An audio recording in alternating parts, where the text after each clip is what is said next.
Karibu msikilizaji katika kipindi chako cha Uwanja wa Wanawake kupitia Radio Free Africa. Leo ni tarehe 14 Juni mwaka 2026. Nami ni Clara Matsimo, mtangazaji na mtayarishaji wa kipindi hiki. Kutoka wilayani Sengerema mkoani Mwanza, tunakuletea simulizi ya namna maboresho ya maji, afya na elimu yanavyowasaidia wasichana kusoma kwa utulivu na kujiamini zaidi wakati wa hedhi. Hedhi size haina shida kwetu kwa sababu tunapata chumba maalum cha kubadilisha mavazi shuleni.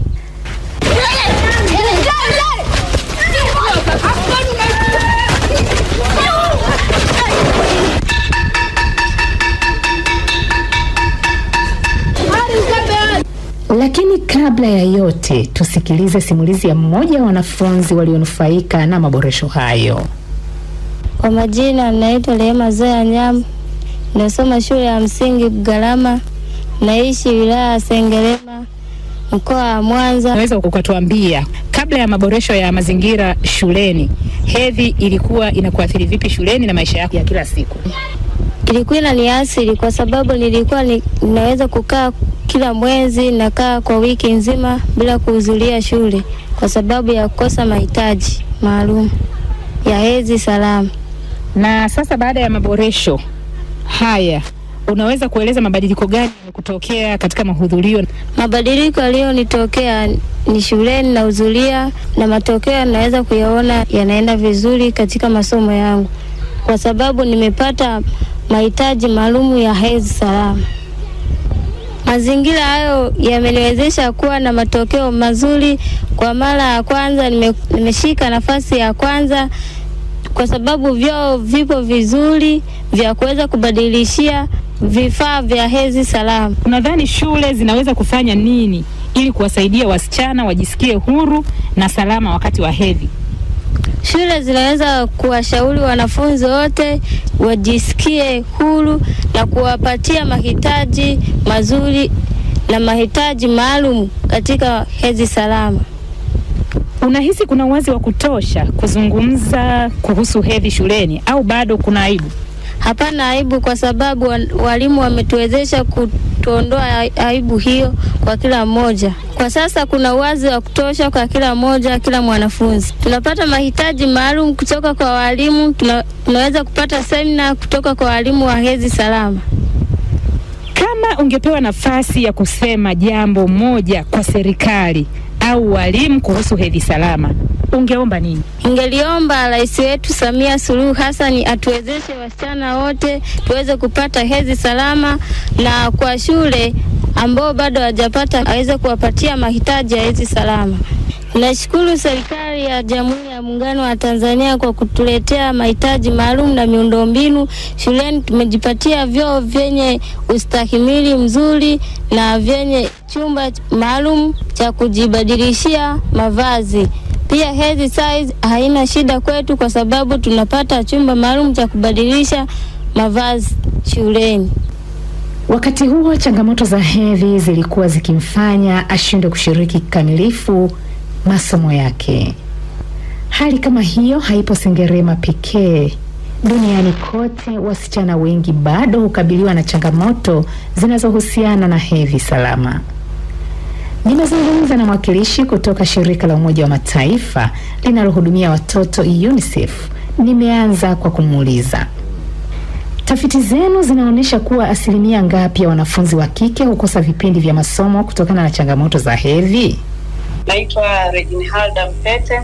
Mimi ni mtaalamu wa mabadiliko ya tabia na mawasiliano kutoka shirika la Umoja wa Mataifa linalohudumia watoto UNICEF. Kwa hapa nchini, kwa utafiti uliofanywa na Taasisi ya Taifa ya Utafiti wa Magonjwa ya Binadamu NIMRI kwa kushirikiana na UNICEF, serikali na wadau wengine, ulionyesha kwamba asilimia 16.8 ya wasichana, sawa na msichana mmoja kati ya wasichana 6, alikuwa anakosa kuhudhuria shule kutokana na changamoto mbalimbali zinazohusiana na hedhi. Hasa changamoto ya kwanza kubwa iliyotajwa na wasichana wengi ilikuwa ni maumivu ya tumbo. Lakini pia kulikuwa kuna ukosefu wa vifaa vya kujistiri kwa maana ya pedi, ukosefu wa miundombinu rafiki mashuleni, hasa uwepo wa vyoo bora, uwepo wa maji na pia unyanyapaa na mila na desturi zinazowakataza wasichana kushiriki katika masomo au katika fursa tofauti tofauti wanapokuwa katika hedhi. Kwa hiyo moja kwa moja tunaona jinsi gani hedhi salama ina mwingiliano wa moja kwa moja na fursa ya elimu. Kwa nini hedhi salama ni suala la maendeleo ya kimataifa? Hedhi salama ni muhimu sana kwa afya, lakini si suala la afya peke yake.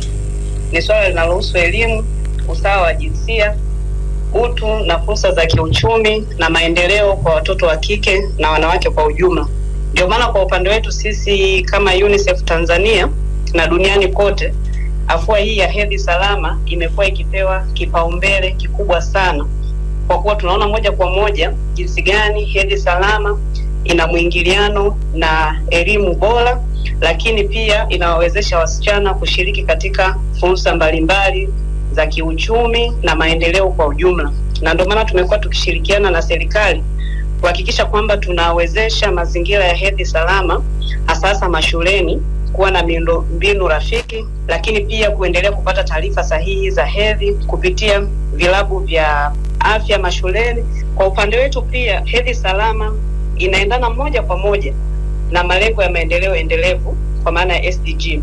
Na tunaona kabisa tusipowezesha hedhi salama, kuna malengo kadha ambayo hatuwezi kuyafikia kama nchi, kwa sababu yanahusiana moja kwa moja na hedhi salama. Kama tukianza na lengo namba 3 la maendeleo endelevu ambalo linahusiana na afya njema. Msichana hawezi kuwa na afya njema kama atakosa hedhi salama. Lakini kuna lengo namba 4 linalohusu elimu bora. Tumeona moja kwa moja jinsi gani ushiriki wa elimu ni muhimu, na hedhi salama inachangia moja kwa moja msichana kushiriki kikamilifu katika masomo yake bila wasiwasi wowote akiwezeshwa. Lakini kuna lengo namba 5 linalohusu usawa wa kijinsia. Manake tusipowezesha hedhi salama, mtoto wa kike hatapata fursa sawa na mtoto wa kiume. Je, mnaona mabadiliko yoyote chanya katika nchi zinazotekeleza mipango ya hedhi salama kama Tanzania? Ndiyo, kuna mabadiliko ya moja kwa moja chanya kwa hatua kubwa, hasa kwa Tanzania kwa kipindi hiki cha miaka 5. Ukiangalia kwamba hivi sasa tuna takwimu ambazo zinaelezea hali halisi ya hedhi, lakini kubwa kuliko yote tuna muongozo sasa unaotuongoza jinsi gani tuweze kutekeleza hedhi salama katika nyanja zote. Kwa hiyo ukilinganisha hivi sasa na miaka 5 au 10 iliyopita, kwa kweli kama nchi tunaendelea kupiga hatua na kumekuwa kuna mwamko mkubwa wa utekelezaji wa hedhi salama katika ngazi zote za kitaifa na kijamii. Kwa mujibu wa shirika la Umoja wa Mataifa na idadi ya watu UNFPA, kila siku wanawake na wasichana takriban milioni 800 kati ya wanawake bilioni 4 wenye umri wa miaka 15 hadi 49 duniani huwa kwenye hedhi. Takwimu hizi zinaonesha umuhimu wa kuhakikisha kila msichana anapata mazingira salama ya kujistiri na kuendelea na shughuli zake za kila siku. Katika kuonesha dhamira ya serikali ya kuimarisha afua za hedhi salama nchini, hebu tusikilize sehemu ya hotuba ya Katibu Mkuu wa Wizara ya Afya, Dr. Saif Shekalage, iliyosomwa kwa niaba yake na Kaimu Katibu Mkuu wa wizara hiyo, Dr. Saitore Eliza, wakati wa ufunguzi wa kikao cha kitaifa cha uragibishi wa afua za hedhi salama kilichofanyika jijini Dodoma tarehe 12 Juni mwaka 2026. Katika kuweka mazingira wezeshi na rafiki kufikia shabaha za afua za hedhi salama kimataifa na kitaifa, serikali kupitia Wizara ya Afya kwa kushirikiana na wadau tayari imeshaandaa toleo la kwanza la mwongozo wa hedhi salama pamoja na zana zake au toolkit zinazotumika katika kutekeleza mwongozo huo. Mwongozo huo pamoja na zana zake za kuweza kufundishia zinaweka bayana afua muhimu ambazo zikitekelezwa kwa mashirikiano zinaweza kutatua changamoto zinazotokana na masuala ya hedhi. Miongoni mwa maeneo yaliyotiliwa mkazo katika mwongozo huo ni pamoja na maeneo ya ujenzi wa miundombinu kwa ajili ya wasichana na wanawake wakati wakiwa kwenye hedhi. Kwa mfano, uwepo wa vyoo vya kisasa na visafi, vyumba vya kubadilishia, uwepo wa maji safi na salama, viteketeza taka zinazotokana na hedhi salama huwa pia ni za muhimu sana, hasa katika maeneo ya taasisi na maeneo yanayokusanya watu kwa haraka. Lakini mwongozo pia umetilia mkazo utengenezaji na uuzaji wa bidhaa bora zitakazotumika wakati wa hedhi. Eneo la tatu ni utoaji wa elimu kwa jamii kwa kuzingatia mbinu za kubadilisha tabia na mila potofu ya hedhi salama nchini kwa kupitia kampeni maarufu sana inayojulikana kama Mtu ni Afya. Lakini eneo lingine ni namna bora ya usambazaji na utoaji wa pedi au taulo za bure, hasa kwa wale wenzetu ambao kipato kinaweza kikawa changamoto au kuweza kuzipata kwa namna nyingine inaweza ikawa changamoto. Ndugu zangu, jukumu la utekelezaji wa mwongozo wa hedhi salama pamoja na uwekezaji kwenye ujenzi wa miundombinu rafiki ya hedhi salama haliwezi kuwa jukumu la serikali peke yake, lakini ni jukumu ambalo ni collective za wadau wote. Kwa mfano, serikali, mashirika yasiyo ya kiserikali, NGO, mashirika ya kimataifa, watu binafsi, taasisi, jamii, familia, wote tunahusika. Kauli hiyo iliyotolewa katika kikao cha kitaifa inaakisi dhamira ya serikali ya kuhakikisha wasichana na wanawake wanapata huduma, elimu na mazingira rafiki ya hedhi salama. Hatua hizo zinaendelea kutafsiriwa katika vitendo kupitia maboresho ya miundombinu ya maji, usafi wa mazingira na elimu ya afya ya uzazi katika shule mbalimbali nchini, ikiwemo wilayani Sengerema mkoani Mwanza. Lakini kabla ya maboresho haya kufanyika, hali ilikuwaje hapa Sengerema? Naitwa Mwalimu Demetri Kagaruki, mkuu wa shule ya msingi Kamanga. Kabla hatujapata hii miundombinu wezeshi, utoro kwa watoto wa kike wa rejareja ulikuwepo. Lakini baada ya kupata hii miundombinu wezeshi, saizi watoto wa kike wanahudhuria vizuri shuleni. Tunashukuru kwanza serikali kwa kutuletea hii miundombinu ya vyoo ambavyo vina chumba maalum kwa ajili ya watoto wa kike wanapokuwa hedhi. Kwa majina naitwa Madam Jasmine Juma Mgana, ni mwalimu shule ya msingi Bugalama iliyopo wilaya ya Sengerema mkoa wa Mwanza. Changamoto ambazo tulikuwa tunakumbana nazo kabla hatujaboreshewa miundo mbinu ya hedhi salama shuleni ni upande wa wasichana. Wasichana hao walikuwa hawahudhurii masomo yao ipasavyo. Kila mwezi mtoto anapoingia katika hedhi anakosa vipindi ndani ya wiki moja ambayo ni siku 5. Hali ambayo ilikuwa inawafanya watoto wakae nyumbani, washindwe kuja shule mpaka pale watakapokuwa wamemaliza hedhi zao ndo wanakuja shuleni. Hali hiyo ilikuwa inaathiri watoto wale kukosa vipindi vya masomo darasani. Mtoto anapoacha kuja shule ndani ya wiki nzima, unakuta wenzao wameshaenda mbele. Hivyo inapofika kipindi cha mitihani, wale watoto lazima washuke kimasomo. Kupitia uwekezaji katika sekta za maji, afya na elimu, mazingira ya shule yameanza kubadilika. Naitwa Mwalimu Deogratias Mnema, ni afisa elimu ya watu wazima upande wa shule za msingi, lakini pia ni mratibu wa programu za maji, afya na elimu shuleni. Kwa kiasi kikubwa kulikuwa kuna changamoto kubwa sana ya maji na usafi wa mazingira katika shule zetu za msingi, lakini kupitia programu za maji safi, programu endelevu za maji safi shuleni, mazingira hayo kwa kiasi kikubwa yameweza kuboreshwa, kwa sababu serikali yetu ya Jamhuri ya Muungano wa Tanzania kupitia programu ya SRWS ambayo inashirikisha Wizara ya Maji, Wizara ya Elimu pamoja na Wizara ya TAMISEMI kuchukua hatua ya kuanza kuboresha miundombinu ya vyoo katika shule zetu. Unasikiliza Radio Free Africa. Hamna shida.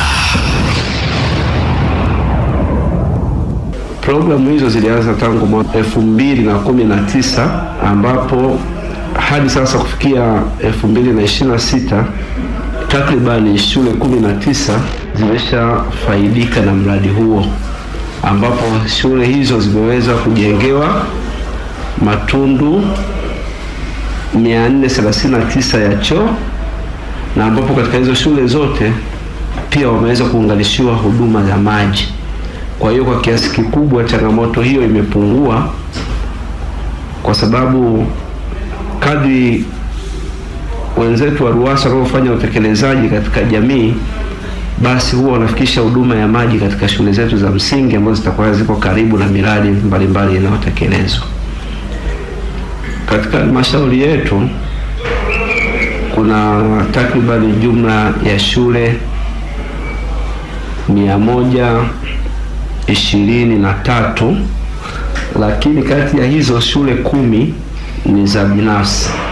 Kwa hiyo kwa shule zetu za msingi ziko takriban shule 113. Kati ya hizo shule 19 mpaka sasa hivi ndio zimefaidika na programu hizo.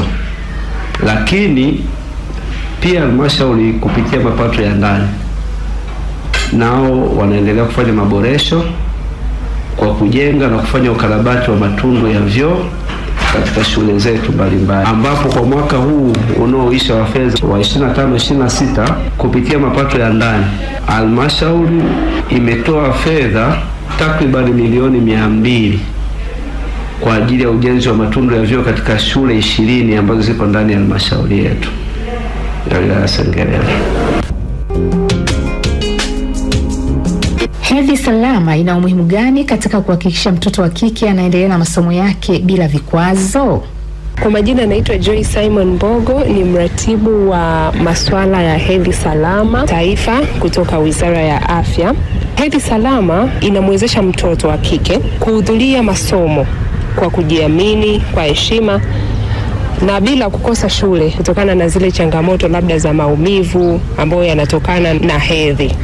Na vile vile hii hedhi salama inachangia afya bora ya mwanamke au msichana, hasa huyu mtoto wa kike ambaye tunamzungumzia hapa. Inastawisha afya yake, inamfanya pia aweze kushiriki kikamilifu katika shughuli zake hasa za kielimu anapokuwa shuleni. Kitaaluma atapata mafanikio mazuri ikiwa yuko na afya njema anapokuwa katika mazingira ya shule na hata nyumbani pia.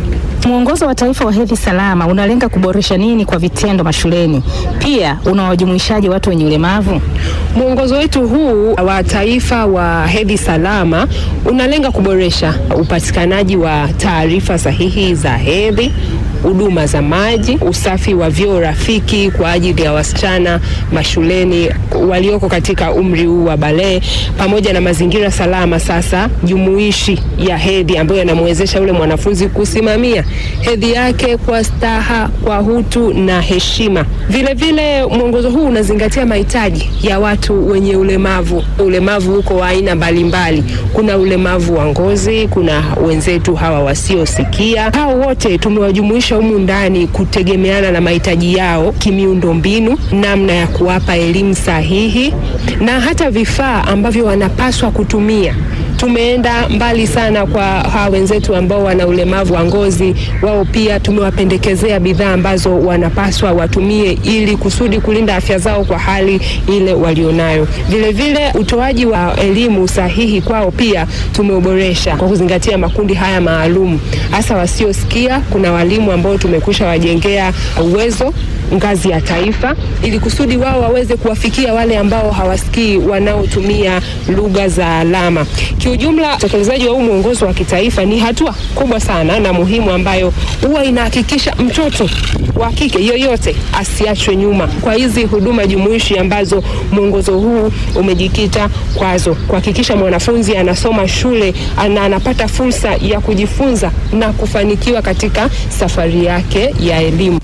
Kaimu afisa elimu msingi wilaya Sengerema, ambaye pia ni afisa elimu ya watu wazima upande wa shule za msingi wilayani humo, Deogratius Munema, anaeleza matokeo ambayo yameonekana baada ya utekelezaji wa maboresho ya mazingira shuleni. Tangu elimu imeanza kutolewa na maboresho ya miundombinu, masuala ya utoro kwa upande wa watoto wa kike kwa kiasi kikubwa yamepungua.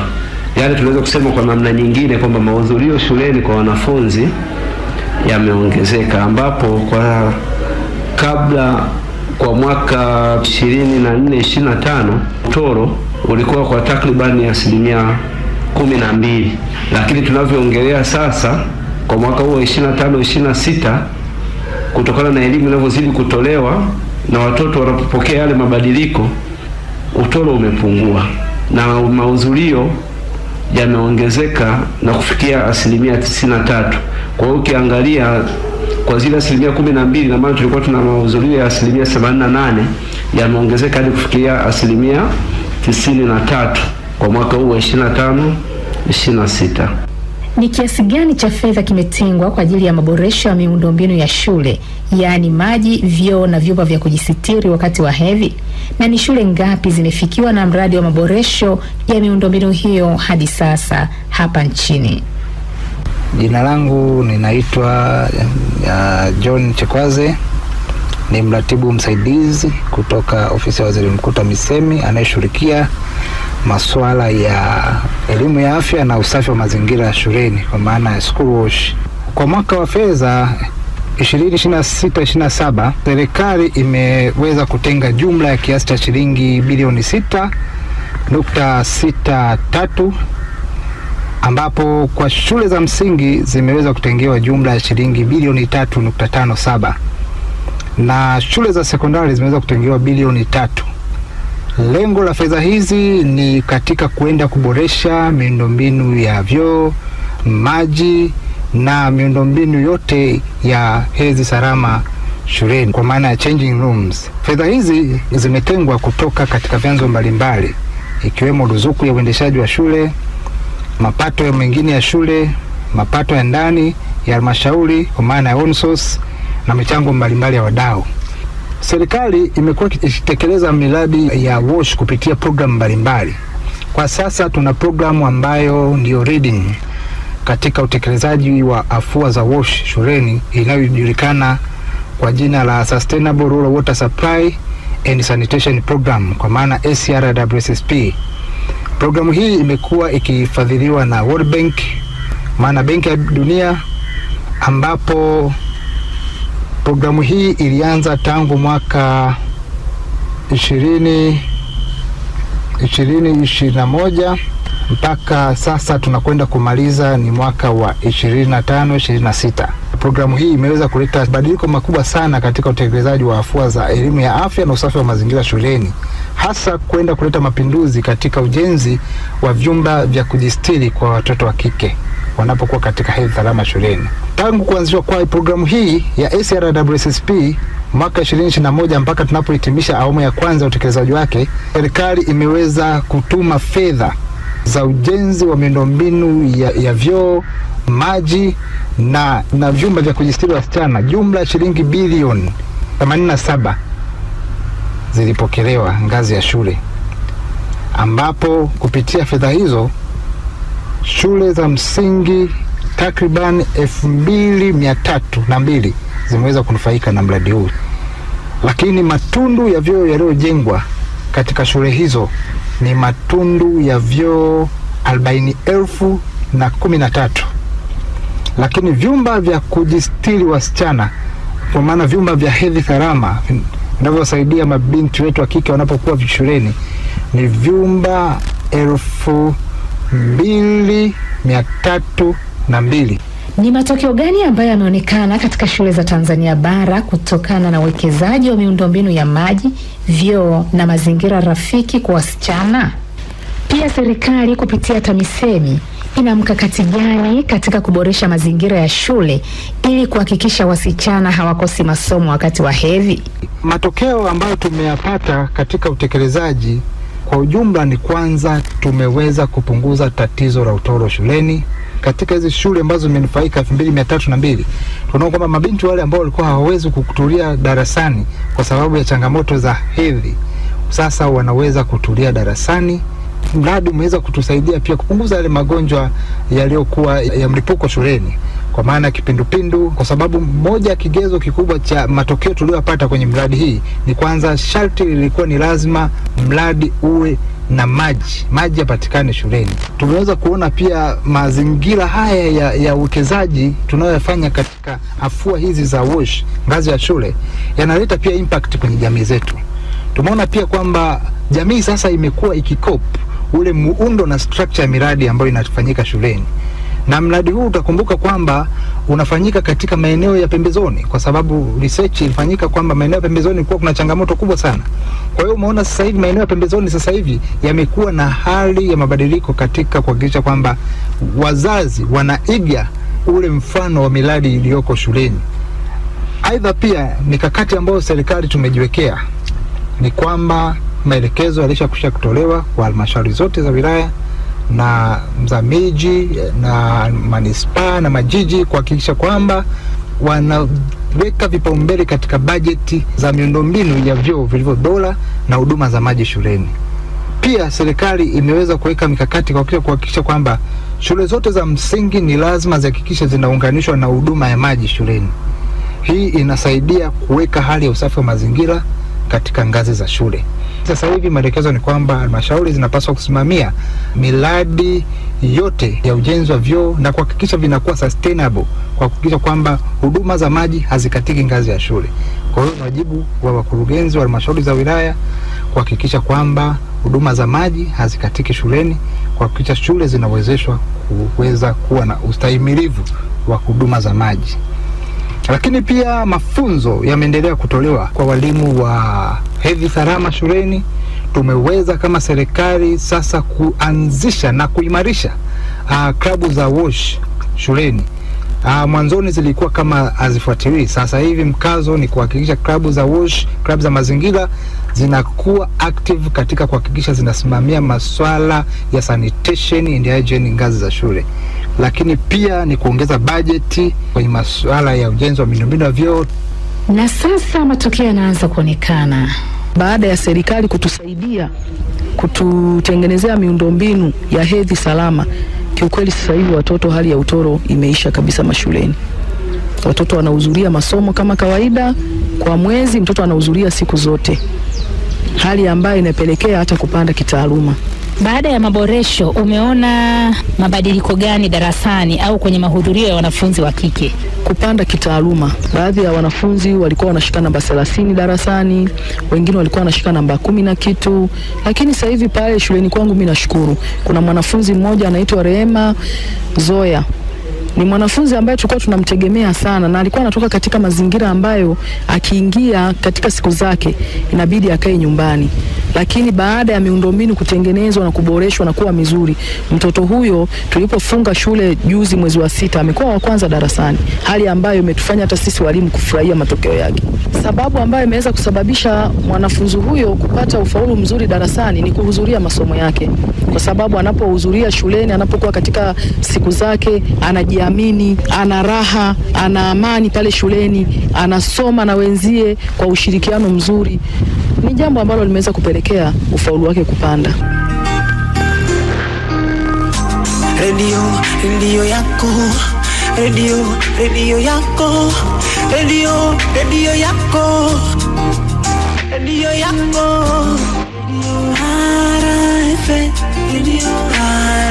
RFA, radio RFA. Kwa msichana tuliyemsikia mwanzoni mwa makala hii, mabadiliko hayo yana maana kubwa zaidi kuliko takwimu. Hedhi iweze kunizuia sasa kwenda shule kwa sababu sasa najiamini. Serikali ya Jamhuri ya Muungano wa Tanzania na Rais Samia Suluhu Hassan tunamshukuru kwa kutuboreshea miundombinu ya shule kwa hedhi salama kwa wanafunzi wa kike. Tunamshukuru kwa hilo. Azidi kutuongezea na azidi kuwaongezea na ambao bado hawajaboreshewa mashule yao katika hedhi salama. Mzazi wa mtoto uliyemsikiliza katika makala hii anaeleza changamoto alizokuwa anapitia mtoto wake kabla ya maboresho hayo shuleni. Kwa jina naitwa Rusia Toboka, ni mzazi wa Rehema Zoya ambaye anasoma shule ya msingi Bugarama. Alipoingia hivyo katika kipindi hicho, mwanangu alikuwa anapenda kutokuhudhuria katika masomo na alikuwa anapenda kurudi nyuma, yani kutokuwa na uaminifu shuleni na ubora zaidi katika masomo yake. Anakosa hayo masomo, kutokuhudhuria kwa sababu anajificha shuleni, kwa sababu kutokujikiza mpaka amaliza hedhi zake nyumbani ndipo ahudhuria katika masomo yake. Kwa msichana wa Sengerema, hedhi si tena sababu ya kukosa darasa, na kwa Tanzania hedhi salama inazidi kuwa daraja la kufikia elimu bora kwa kila mtoto wa kike. Ulikuwa nami Clara Matimo kupitia kipindi cha Uwanja wa Wanawake kinashorushwa na Radio Free Africa kutoka Sengerema mkoani Mwanza. Mimi ni Clara Matimo. Asante kwa kusikiliza. Hadi wakati mwingine, kwa heri.